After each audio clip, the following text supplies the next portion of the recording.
আমার কাছে অবাক লাগে যখন দেখি টেলিভিশনে অথবা কোনো ভিডিওতে কোনো পত্রিকাতে নিউজ হয়, এই সুন্দর লম্বা দাড়ি, মাথায় একটা সুন্দর টুপিও আছে, আবার দাড়িগুলোতে মাশাআল্লাহ মেহেদি কালারও করা আছে, কিন্তু উনি ধরা খাইছেন কিসে? ব্যবসায় ভেজাল করছেন। আছে না নাই? আহা, এই দাড়ির নাম ইসলাম? ইসলাম আপনি ভুল শিখছেন। আপনার ইসলাম আপনার দোকানদারিতে জাহির হবে।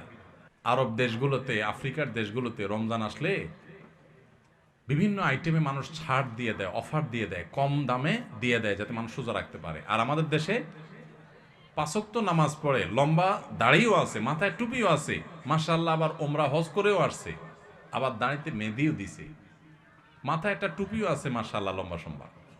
উনি ধরা খাইছে কি জন্য? দেখা গেছে যে উনি সয়াবিন তেল, চিনি, খেজুর, ছোলা এগুলা সব বাড়িতে নিয়ে খাটের তলে ভরে দিচ্ছে। কেন? কারণ রমজান আসলে ওই যে সবাই সরাই রাখছে, বাজারে মাল নাই, দাম বেড়ে যাবে, এবার উনি ওটা বাইর করে বিক্রি করবে।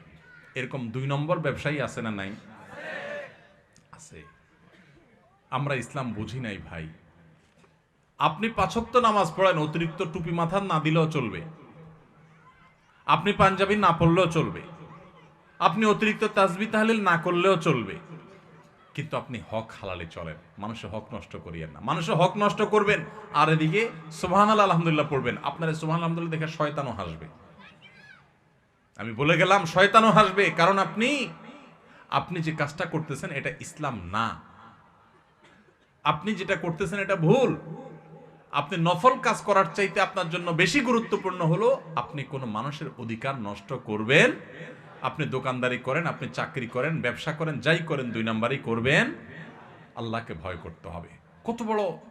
কত বড় অপরাধী হলে রমজান মাস আসছে, ইবাদতের মাস আসছে, আল্লাহর বান্দারা ইবাদত বন্দেগী করবে, আপনি মাল মজুত করে ক্রাইসিস সৃষ্টি করে অধিক মুনাফা করার ধান্দা করতেছেন। রোজাদারদের রোজা রাখতে বাধা দিচ্ছেন, একরকম ইবাদতে প্রতিবন্ধকতা সৃষ্টি করতেছেন। আপনার চাইতে বড় জালিম আল্লাহর জমিনে কে আছে? এই অবৈধ টাকা, এই হারাম টাকা, এই গুনাহের টাকা, এই 2 নম্বরই টাকা, মানুষের রক্ত শোষণ করে যে টাকা আপনি কামাল করবেন, এই রক্ত চোষা টাকা এটা বহুত হসপিটালে বিল দিয়ে আসবেন, আর রোগের কষ্টটা ফাও। বুঝেন নাই কথা? 2 নম্বরই টাকা কামাই করবেন, এটা যেভাবে কামাই করবেন ওইভাবে চলে যাবে, আর ফাও রোগের কষ্ট ভোগ করবেন। এখানে যদি শেষ হয়ে যেত তাহলে তো হইতো। এটাই শেষ না, এটা শুরু। আসলটা কিয়ামতের ময়দানে পড়ে থাকছে। আসসালামু আলাইকুম ওয়া রাহমাতুল্লাহি ওয়া বারাকাতুহু।